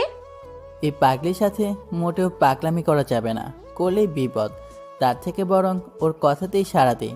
হ্যাঁ, আম্মুকে বললে আমাকে অনেক মারবে, আর আমাকে আম্মু তোমার সাথে প্রেম করতে দেবে না, তোমার সাথে থাকতেও দেবে না। ঠিক, তাহলে বলবো না। এই তো ভালো মেয়ের মতো কথা। আমি ভালো আর তুই পচা। আচ্ছা, আমি পচা, তুমি অনেক অনেক ভালো। খুশি এবার? আমি অনেক খুশি। তুই আমাকে একটা জিনিস দিবি? হ্যাঁ, অবশ্যই দিব। বলো কি চাও? আমার একটা পুতুল কিনে দিবি? ওই পুতুল দিয়ে আমি খেলবো। হায় রে পাগলি, পুতুল নিয়ে খেলবে? কয়েকদিন পর ওর বাচ্চা খেলবে, আর এখন ও বলে ওর নিজেই খেলবে। কি আর করার, সুস্থ হবার আগ পর্যন্ত পাগলামি সহ্য করতে হবে। আচ্ছা, কাল তোমাকে পুতুল কিনে দিব। তুই পচা না, তুই খুব ভালো। তুমিও পাগলি। এদিকে আবার সবার আসার সময় হয়ে গেছে, আর মাকে বলেছি আমার কথা গোপন রেখে আসতে বলতে, যাতে ওরা দেখেই চমকে যায়। দাদা সবাই চলে আসছে, তুমি ভাবিকে নিয়ে নিচে চলে আসো। আচ্ছা তুই যা, আর কাউকে আমার কথা বলবি না। আমি তোর ভাবিকে নিয়ে আসি। কোথায় যাবে আমাকে নিয়ে? নিচে ডাইনিং রুমে যাব। আচ্ছা, আমাকে হাত ধরে নিয়ে যাবি, বইয়ের হাত ধরে যেভাবে নিয়ে যায় ওইভাবে। ওইভাবেই নিব। ওদিকে আত্মীয় স্বজন বন্ধু বান্ধব সবার সাথে কথা বলছে। আর হ্যাঁ, আজকে আমার জন্মদিন ছিল, তাই সবাইকে আজ বাসায় ইনভাইট করা হয়েছে। তোমরা সবাই কেমন আছো? হ্যাঁ ভালো আছি, আপনি কেমন আছেন? হ্যাঁ, আমিও ভালো। সবাই তো জানো আজ মেহেদির জন্মদিন। হ্যাঁ জানি। আজ যদিও আমাদের মাঝে থাকতো তাহলে অনেক ভালো লাগতো, সবাই মিলে একসাথে কত আনন্দ করতাম। তা ঠিক। আর হ্যাঁ, তোমরা সবাই চোখ বন্ধ করো কিছুক্ষণের জন্য, একটা সারপ্রাইজ আছে। আচ্ছা, বন্ধ করলাম আমরা চোখ। আলিফাকে নিয়ে ওদের সামনে চুপচাপ বসলাম। এইবার সবাই চোখ খুলতে পারো। সবাই চোখ খুলে অবাক হতভম্ব হয়ে গেছে, তাকিয়ে আছে অদ্ভুত দৃষ্টিতে। মেহেদি, তুই কিভাবে এখানে বেঁচে আছিস তুই? আর আমরা সবাই ভেবেছি আমাদের রেখে চলে গেছিস। না রে বন্ধু, তোদের সবাইকে রেখে কি করে চাপবো? আল্লাহ নিজে হয়তো এটা চায়নি, তাই বাঁচিয়ে রেখেছে। তোরে অনেক মিস করতেছি রে বন্ধু। এখন আর মিস করতে হবে না, আমি এসে গেছি। সবাই আবেগপ্রবণ হয়ে গেছে। সবার সাথে অনেকদিন বুকে বুক মিলিয়ে কোলাকুলি করে বার্থডে উদযাপন করলাম। সবাই বলো সারপ্রাইজটা কেমন ছিল? আন্টি, পৃথিবীতে এর থেকে বড় সারপ্রাইজ আর হতে পারে না। হারানো বন্ধুকে ফিরে পাওয়া যে অনেক আনন্দের, আর তাও আবার এমন একটা স্পেশাল দিনে। এখন তোমরা নিজেরা কথা বলো, আমি একটু আসছি। আচ্ছা আন্টি। কি রে, তোরা সবাই কেমন আছিস তাহলে? এতদিন তো বেটা কেউ ভালো ছিলাম না, তবে এখন অনেক ভালো আছি বন্ধু, তোকে ফিরে পেয়ে। তো তোরা কি বিয়ে টিয়ে করে ফেলেছিস? না দোস্ত, বিয়ে করিনি, তবে এখন তুই আছিস তাই বিয়ে করা যাবে। কারে, মারিয়াকে নাকি আবার অন্য কেউ? মারিয়াকেই। জানিস না তো, তন্ময়ের পুস্তিতার সাথে সব ঠিক হয়ে গেছে। আমার কপালটাই খারাপ, রাত্রিকে পাইলাম না। আরে রাত্রি নাই তো কি হয়েছে, দিন তো আছে। ভাবি তো দেখি সুস্থ হয়ে গেছি। হ্যাঁ, প্রায় সুস্থ হয়ে গেছে, ভালোবাসা দিয়ে সুস্থ করে তুলেছি। ওই ভালোবাসাটাই আমার হলো না, মিম আমাকে বুঝলো নয়। চিল কাকা, মিম বুঝবে, টেনশন নাই। আরিফা সুস্থ হলে ওরে দিয়েই সবার ফিটিং করাবো। ওনারা কারা?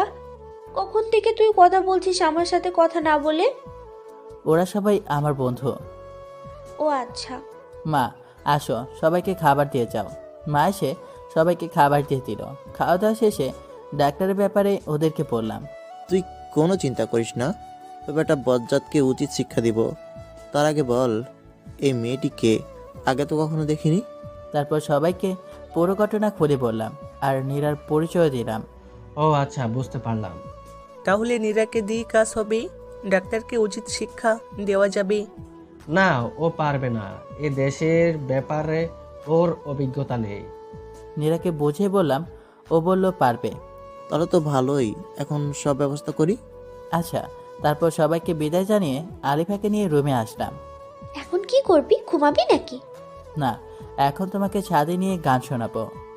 সত্যি? তাহলে এখনই চল। ওকে। তারপর ওকে নিয়ে ছাদে আসি। ওর শিউলি ফুল খুব পছন্দ, তাই আজকে আমি ওকে শিউলি ফুলের মালা গেঁথে দিলাম আর বেলি ফুলের মালা খোপায় বেঁধে দিলাম। ও অনেক খুশি হয়েছে আজ। ওর এই হাসি মুখ দেখার জন্য আমি রোজ শিউলি ফুলের মালা আর বেলি ফুলের মালা নিজ হাতে গেঁথে ওর খোপায় বেঁধে দিব আর বেলকনিটা কাঠগোলাপে ভরিয়ে দিব। কাঠগোলাপের সাদার মায়ের মাঝে আমার ভালোবাসা খুঁজে নেবে। তারপর ওকে নিয়ে এসে আমার বুকে ওর মাথা রেখে ঘুম পাড়িয়ে দিলাম। ওর ঘুমন্ত মিষ্টি মুখটা দেখে কপালে একটু চুমো দিয়ে আমিও ঘুমিয়ে গেলাম। পরদিন সকালে নীরার ডাকে ঘুম ভাঙে। দাদা আর কত ঘুমাবে, এবার উঠে ফ্রেশ হয়ে ভাবিকে নিয়ে নিচে আসো। পরীকে ডেকে তুলে দুজনে ফ্রেশ হয়ে নাস্তা করতে গেলাম। এদিকে নীরা এখন বাংলা শিখে গেছে, মোটামুটি সব কিছু বুঝতে পারে। নীরাজ, তাহলে তোর কি কাজ জানিস? হ্যাঁ দাদা, খুব ভালো করে জানি। আর কাজটা যেন সঠিকভাবে সঠিক উপায় করতে পারি তার জন্য পরিকল্পনাও করে ফেলেছি। বাহ, খুব ভালো কাজ। তাহলে আজ সকালেই শুরু করে দে। আচ্ছা দাদা। নাস্তা শেষ করে আলিফা ও নীরাকে সাথে নিয়ে ঘুরতে বের হলাম। অনেকদিন পর বাসা থেকে বের হলাম, সেটাও আবার কিনা দীর্ঘদিন পর দেশে এসে। নীরাকে সব বুঝিয়ে দিয়ে ডাক্তারের ক্লিনিকে পাঠিয়ে দিয়ে আমরা দুজন ওখান থেকে চলে এলাম। আর সেদিকে ভিতরে আসতে পারি? হ্যাঁ আসুন। ধন্যবাদ। বসেন, আর আপনার কি সমস্যা বলেন। আমার তো সমস্যার শেষ নেই, অনেক রকম সমস্যা। সমস্যা নেই, বলেন সব। আমার রাতে ঘুম হয় না, বুকের বাঁ পাশটা চিনচিন করে ব্যথা করে। রোজ রাতে স্বপ্নে দেখি আমি এক ডাক্তারের সাথে ঘুরতে বের হয়েছি। এগুলোই আমার সমস্যা। পেয়েছি, এই মেয়েকে পটানো খুব সহজ হবে। এই মেয়ে আমার পরবর্তী টার্গেট। একে দিয়ে নিজের একাকিত্ব দূর করে পরে চুরে ফেলে দেব। আচ্ছা, আপনি টেনশন করবেন না, এই ওষুধগুলো নিয়মিত খাবেন। আর এই নিন আমার নাম্বার, ওষুধ খেয়ে ফলাফল জানাতে ভুলবেন না। আচ্ছা ঠিক আছে, আমি এখন আসি। আর হ্যাঁ, আপনি অনেক স্মার্ট। ইস, কপাল খুলে গেল, এত মেঘনা যেতে বৃষ্টি। ও তা ধন্যবাদ, আপনি অনেক রূপবতী। ধন্যবাদ, আসি এবার, আবার দেখা হবে। আসুন। ইস, কাজ হয়েছে, আবার দেখা হবে। আর কত কি হবে। আলিফাকে নিয়ে সবুজ প্রকৃতিটা উপভোগ করে বাসায় ফিরলাম। দাদা কাজ তো হয়ে গেছে, ব্যাটা বজ্জাত নাম্বারও দিয়েছে। এবার শুধু ফোনটা দিব আর কাজটা হয়ে যাবে। দোয়া রইল বোন, তুই পারবি। তারপর লাঞ্চ করে দুপুরে লম্বা ঘুম শেষ করে বিকেলে ছাদে গেলাম পরীকে নিয়ে। আজ বিকালটা অনেক সুন্দর, দক্ষিণা মৃদু বাতাস, আকাশে রঙিন ঘড়ির মেলা, সত্যি অনেক ভালো লাগছে। আরে পাগলি, দেখছি সুস্থ হয়ে গেছে প্রায়। হ্যাঁ, অনেক সুন্দর। তারপর দুজন মিলে গল্প করে সন্ধ্যা শেষ করে রুমে ফিরে আসি।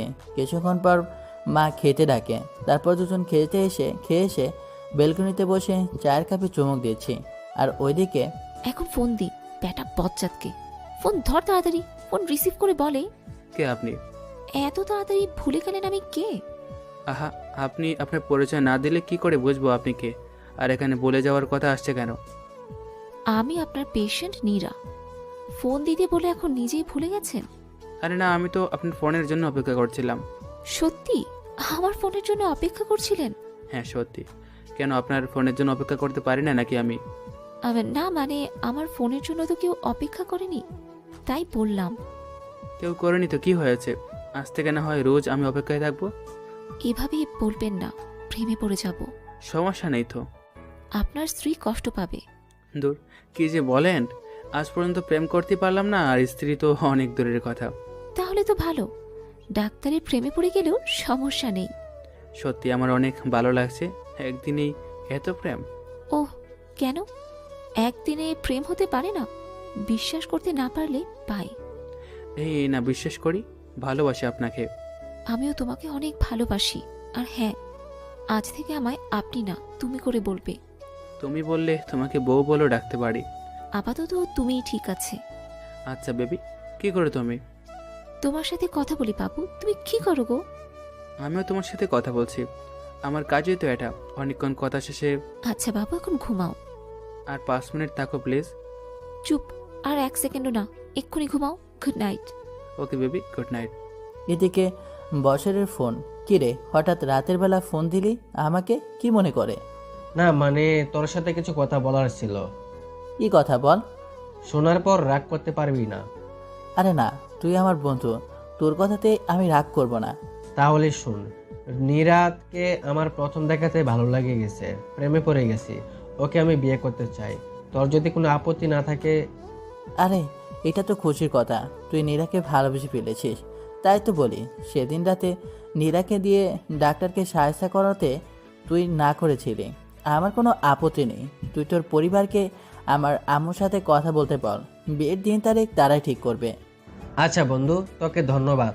আর হ্যাঁ, তোর বোন বিয়ে করব বলে তোকে ভাইজান বলে ডাকতে পারবো না।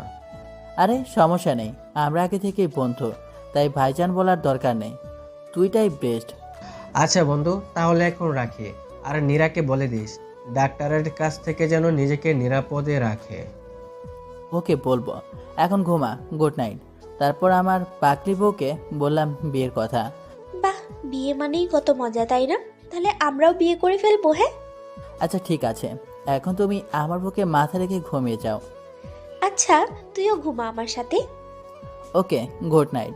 তারপর ঘুমের শেষে সকালে উঠে ফ্রেশ হয়ে নাস্তার টেবিলে বসে ডাক্তারকে সাহায্য করার ফাইনাল পরিকল্পনা করে নীরাকে শিখিয়ে দিয়ে একসাথে বের হলাম।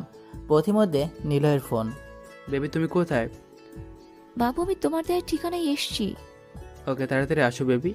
এদিকে সজীবকে পুলিশ নিয়ে সময় মতো যে রেস্টুরেন্টে দেখা করতে চেয়েছে ডাক্তার আর অনৈতিক কাজ করার জন্য প্রস্তাব দিয়েছে, সেখানে হাজির হতে বলি। নীরাকে ভিতরে পাঠিয়ে দিয়ে আমি ও আলিফা পাশেই অবস্থান করি। বেবি আসছো? হ্যাঁ বাবু, আসলাম। তাহলে চলো শুরু করা যাক। কথাটি শুনেই ঠাস করে নীলয়কে থাপ্পড় লাগিয়ে দেয়। তুই কি ভাবছিস আমাকে লম্পট চরিত্রহীন? তোকে আজ মেরেই ফেলবো। কি বলছো বেবি এসব? আসো শুরু করি। আমি সামনে গিয়ে বললাম, কি শুরু করবি রে পাঞ্চ? তুই কিভাবে বেঁচে আছিস? তোর তো বেঁচে থাকার কথা না। তোরে সাহায্য দেওয়ার জন্যই আল্লাহ আমাকে বাঁচিয়ে রেখেছে। কথাটি শোনার পর নিলয় পকেট থেকে একটি ছুরি বের করে নীলার গলাতে ধরে বলে, একদম কোনো সমস্যা সৃষ্টি করতে পারবি না, নয়তো এই মেয়েকে শেষ করে দিব। সাথে সাথে পুলিশ ওকে চারপাশ থেকে ঘিরে ফেলে আর হাতে নাতে হাতকড়া লাগিয়ে দেয়। কারণ আমরা আগে থেকেই পুলিশ আর রেস্টুরেন্টের লোকজন নিয়ে আড়ালে লুকিয়ে এসব লক্ষ্য করছিলাম। বিষয়টা আলিফা বুঝতে পেরে কেমন যেন সবকিছু আগের মতো ঠিক করে নিয়ে বলে, ওই কুত্তার বাচ্চাকে মেরে ফেলবো আমি। ওর জন্য আমার জীবন থেকে সুন্দর মুহূর্তগুলো হারিয়ে গেছে। ও আমার ক্ষতি করেছে, ওকে আজ আমি খুন করেই ফেলবো। এ কি? আলিফা দেখি পুরো সুস্থ হয়ে গেছে।